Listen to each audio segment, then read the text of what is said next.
जय गुरु जी। गुरु जी के चरणों में सादर प्रणाम।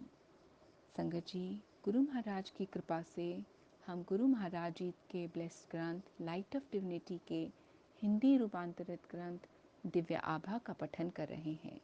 इसी पठन के अंतर्गत आज हम अध्याय गुरुजी कृत देवालय को पढ़ेंगे। गुरुजी कृत देवालय दूर राजधानी के कोलाहल से दूर एक स्थान है जहाँ पर लोगों की आत्माएं पुनः प्रसारित हो सकती हैं और उनके हृदय वहाँ के सौंदर्य में डूब जाते हैं। यहाँ पर वायु स्वच्छ है, धूप हरी है और आंखें चमकते हुए श्वेत संगमरमर भवन के ऊपर काली चट्टान से बने हुए विशाल लिंग से साक्षात्कार करती हैं। लिंग संदेश देता है कि यह स्थान शिव का आसन है। गगन की ओर उभरता हुआ लिंग शिव धर्म, साधु भाव और एक नई धार्मिक चेतना की घोषणा करता है। प्रवेश करते ही ज्ञान एवं प्रतिभा के धनी गणेश की लघु मूर्ति आगंतुक का स्वागत करती हैं। उसके थोड़ा आगे बाहर उद्यान में एक अति सुंदर युवा शिव की प्रतिमा स्थापित है। कर्पूर गौरम करुणावतारम संसार सारम भुजगेंद्रहारम सदा वसंतम हृदयारविंदे भवं भवानी सहितं नमामि। उनके विशाल करुणा से पूरित सुंदर नयन खुले हुए हैं। मुख अर्ध मुस्कान से आनंदित है और एक हस्त आशीष देने के लिए उठा हुआ है। वह एक अति विशाल कमल पुष्प पर विराजमान है और उनके सर के ऊपर शेषनाग की छत्र छाया है। अंदर मंदिर में पीतल निमृत महेश्वर इसी मुद्रा में विराजमान है। उल्लेखनीय है कि महायोगी शिव तपस्या नहीं कर रहे हैं।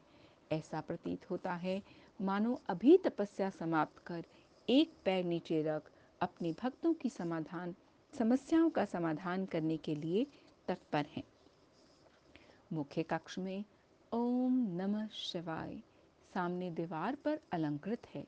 यह शिव और गुरु जी दोनों एक ही हैं का उनके अपने भक्तों पर आशीर्वाद का अविनाशी वचन है, जिन्हें उन पर श्रद्धा और विश्वास है। असंभव लिंग निर्माण। ये गूढ़ तथ्य कि यह स्थान वास्तव में त्रिकालदर्शी शंकर महादेव का ही है, निर्माण काल के समय हुई विलक्षण घटनाओं से निर्माण से संबंधित और जो वहां पर सदा जाते रहते हैं उन महानुभावों के अनुभवों से स्पष्ट हो जाता है। मंदिर निर्माण के समय कार्य में अनेक बाधाएं आईं और प्रत्येक अवसर पर चमत्कारिक रूप से वे दूर भी हो गईं। यह गुरु जी के निजी हस्तक्षेप के कारण ही संभव हुआ। निर्माण प्रारंभ होने से पूर्व इस भूमिखंड पर अनेक झाड़ियां, वृक्ष और विशाल शिलाखंड और पत्थर थे, जिन्हें साफ करना और हटाना आवश्यक था, परंतु हर झाड़ी और पत्थर के नीचे सर्प थे। एक को हटाने पर और प्रकट हो जाते थे। यह देखकर वहां पर कार्य करने वाले कर्मी भाग गए। अडिग निर्माण प्रभारी रघुवीर नामक एक सिख भक्त, संयोग से जिनकी दृष्टि अति क्षीण थी, गुरुजी पर विश्वास रखने वाले श्रद्धालुओं के लिए यह एक और प्रसंग है। उन्होंने और कर्मी बुलाए, किंतु इतने सांपों को देखकर वे भी भाग गए। अंततः रघुवीर ने गुरुजी को इस समस्या से अवगत कराया। गुरुजी ने मुस्कुराकर रघुवीर को निर्देश दिया कि वे और कर्मी किराए पर लाएं और आश्वासन दिया कि यह समस्या पुनः नहीं होगी, और ऐसा ही हुआ। अगली बार जब कर्मी आए तो उस खंड में एक भी सर्प नहीं था। मंदिर का निर्माण कार्य वर्षा ऋतु में प्रारंभ हुआ था। हर बार जब कंक्रीट डाला जाता तो वर्षा रुक जाती थी। निर्माण कार्य में लगे हुए लोगों को शीघ्र ही विश्वास हो गया कि यह संयोग नहीं है। गुरुजी स्वयं कहा करते थे कि घटनाएं चयन से होती हैं, देवयोग से नहीं।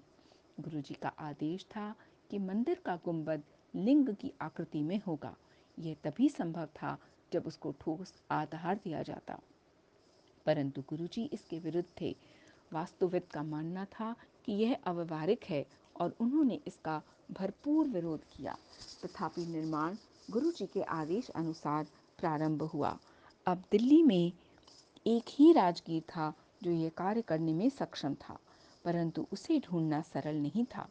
रघुबीर ने उसको कैसे खोज निकाला, यह स्वयं में एक अन्य सत्संग है। निर्माण करते हुए लिंग का निचला भाग बिना समस्या के बन गया, परंतु ऊपरी भाग में दरारें आ गईं। रघुबीर को इस समस्या से अवगत किया गया। उन्होंने ठेकेदार को पुनः निर्माण करने को कहा, किंतु फल वही रहा। अब समस्या निदान हेतु गुरुजी के समक्ष रखी गई, तो उन्होंने उत्तर दिया कि उसको पुनः प्रयत्न करने को कहो, इस बार वह उसको आधार देंगे। फलस्वरूप कार्य तीसरी बार पुनः प्रारंभ किया गया और इस बार ऊपरी वृत्ताकार भाग बिना किसी कठिनाई के, बिना किसी दरार या रुकावट के पूर्ण हो गया। गुरुजी द्वारा दिए गए आधार से दोष समाप्त हो पाया, उसे आवश्यक शक्ति प्राप्त हुई और लिंग निर्माण संभव हुआ।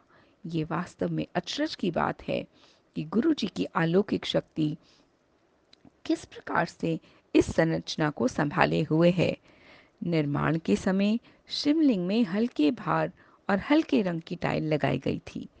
बाद में इनको काली ग्रेनाइट से अंतरित कर दिया गया। तत्पश्चात लिंग के मध्य से एक भारी भरकम फानूस शैंडलियर भी टांग दिया गया। इस प्रकार न केवल एक असंभव रचना हुई, उस पर वजन भी डाल दिया गया। यह गुरुजी की कृपा ही है, जिसके कारण लिंग अपने स्थान पर इस विश्व के भौतिक नियमों के प्रतिकूल आज भी स्थिर है। चमत्कृत भूमि। मंदिर और उसके परिवेश के निर्माण के समय पूर्ण रूप से प्रत्यक्ष हो गया था और आज भी है कि इस स्थान पर त्र्यंबकम की कृपा है। अनौपचारिक दर्शक भी यहाँ के फूल, पौधे और वृक्षों की विशिष्ट उपज देखकर अचंभे में पड़े बिना नहीं रहते। एक महिला ने अपने कृषि भवन के लिए खरीदे हुए फूल के कुछ बीज जब यहाँ पर उगने के लिए डाले, तो वह ये देखकर आश्चर्यचकित रह गईं कि उनका आकार अपने यहाँ उगाए हुए फूलों से दुगना था। एक बार गुरुजी से मंदिर की दूब पुनः बिछाने की आज्ञा ली गई। उन्होंने सहर्ष ही ये प्रस्ताव स्वीकार कर लिया, किंतु अधिक समय शेष नहीं था। मंदिर में एक आयोजन का समय बहुत निकट था। देवालय के माली ने तो अपना कार्य पूर्ण कर दिया, पर दूब बिछाने के बाद यह स्पष्ट हो गया कि यह निर्णय दो कारणों से अनुचित था। प्रथम, दूब को पूरी तरह से उगने के लिए अधिक समय की आवश्यकता थी। दूसरा, कि जिस प्रजाति की दूब डाली गई थी वह पहली कटाई से पूर्व पैर में चुभती थी और उसके पश्चात ही मलमल की तरह नरम होती है। समय के अभाव में ये दोनों असंभव प्रतीत हो रहे थे, किंतु कुछ ही दिनों में दूब की आश्चर्यचकित करने वाली वृद्धि देखकर सब विस्मित रह गए।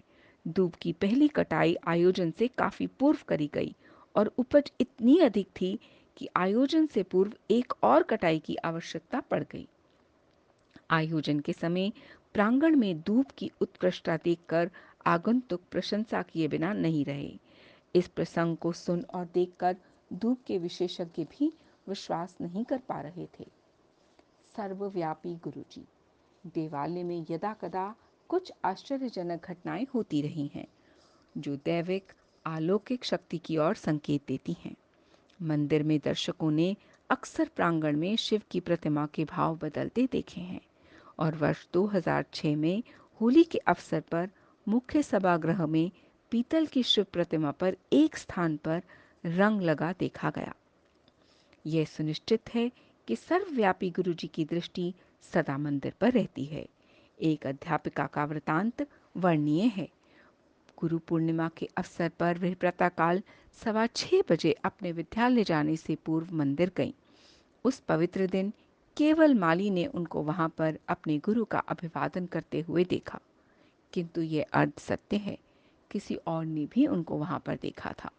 जब वे गुरुजी के दर्शन हेतु अगली बार एम्पायर स्टेट आईं, तो गुरुजी ने उनको बुलाया और बोले कि वे गुरु पूर्णिमा के दिन सुबह 6:15 मंदिर गई थीं। वे अपने ध्यान में उनको देख रहे थे। श्रद्धा का पुनर्जागरण।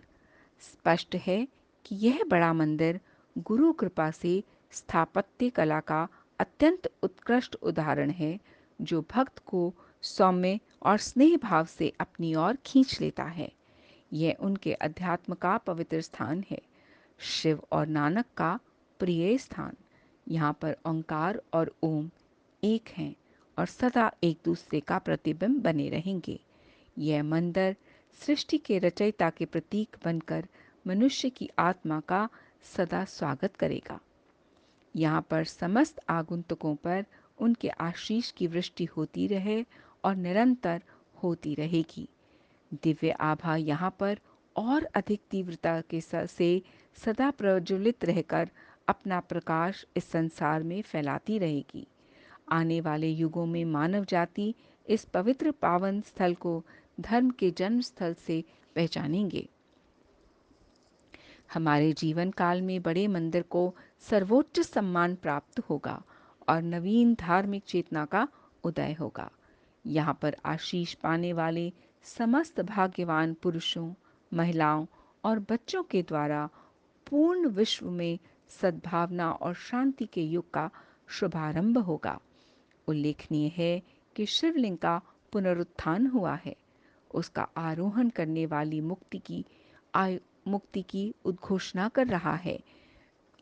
नियति के क्रूर हाथों द्वारा पीड़ित रोग एवं अज्ञान से मुक्त होंगे। व्याप्त पापों से बंधित और पराजित नवीन शक्ति और साहस प्राप्त कर विजयी होंगे। केवल आस्था और निर्भयता की छोटी सी नौका से, जिसकी पतवार मात्र सतगुरु के शब्द और कृपा हैं, सहजता से उत्पीड़न के सागर को पार करने का सामर्थ्य मिलेगा। पथिकों की ओम नमः शिवाय, शिव जी सदा सहाय की पुकार से उनको विश्राम स्थल मिलेंगे।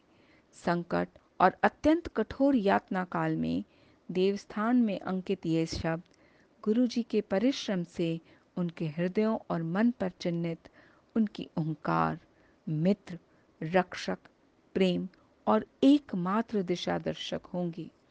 अधर्म अपनी चरम सीमा पर पराजित होगा और भक्त सुरक्षित रहेंगे। भौतिक और मानसिक पीड़ाओं से ग्रस्त अपने आप से ही संग्राम करती इस संस्कृति के योद्धाओं को यह शिवालय निर्वाण प्रदान करेगा। इस देवालय से प्रतिपादित होती गुरु जी की करुणा सबका निदान करेगी। कालांतर में यह मंदिर उनका प्रभुत्व प्रमाणित करेगा। वायुमंडल उनके शब्द सर्वत्र फैलाएंगे और उनकी इच्छा पूर्ति होगी। इस पृथ्वी पर यह देवालय सदा शिव की कृपा का चिन्ह रहेगा। सब आए इस पवित्र स्थान पर शिव कृपा से। मन में अंकित हो सबकी अभिलाषाएं पूर्ण। सतगुरु रखें हमें सदा अपनी ही शरण में। शुक्राना गुरु जी, बेहद शुक्राना मेरे मालिक। आज के पठन में मेरे से हुई हर भूल, हर अशुद्ध उच्चारण के लिए मैं हाथ जोड़कर गुरु साहिब और आप सब से क्षमा मांगती हूँ। शुक्राना गुरु जी, मुझे माफ़ कीजिएगा। जय गुरु जी।